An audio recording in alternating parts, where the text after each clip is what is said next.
কিছুক্ষণ আগেই রথযাত্রার কথা জানাচ্ছিলাম। সহকর্মী ওয়ালিউল সাকিব এই মুহূর্তে আমাদের সঙ্গে মতিঝিল থেকে সংযুক্ত হবেন।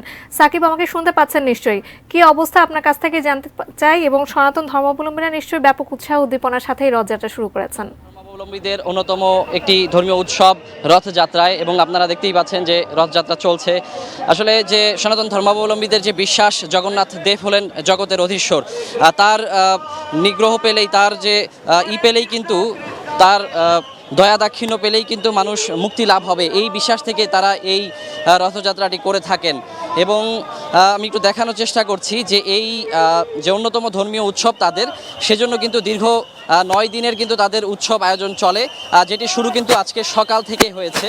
এবং আমি বলতে পারি যে এই সকালে হচ্ছে বিশ্ব শান্তিকল্পে অগ্নিহোত্র যজ্ঞ, আলোচনা সভা, সাংস্কৃতিক অনুষ্ঠান, পদাবলী কীর্তন, ধর্মীয় নাটক, হরিনাম সংকীর্তন সহ নানা ধরনের অনুষ্ঠানের মধ্য দিয়ে কিন্তু এই রথযাত্রার যে প্রক্রিয়াটি সেটি শুরু হয়েছিল।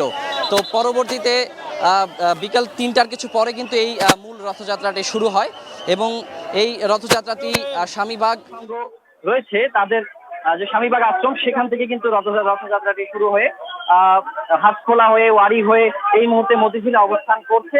এবং এটি কিন্তু ধীরে ধীরে এখান থেকে ইত্তেফাক মোড় হয়ে, মতিঝিল হয়ে মোটামুটি একেবারে হচ্ছে যে জয়কালী মন্দির পর্যন্ত যে থামবে। আর এরপরে আমরা জানি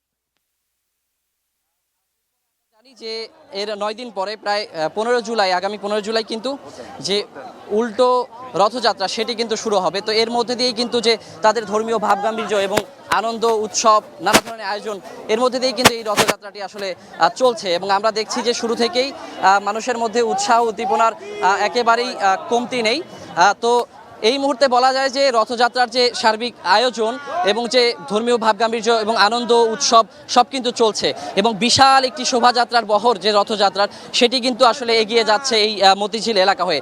তো যাকে এই ছিল আমার কাছে এখন পর্যন্ত। পরবর্তী সংবাদে আমি কিন্তু আবারও এই রথযাত্রার খবর নিয়ে হাজির হয়ে যাব।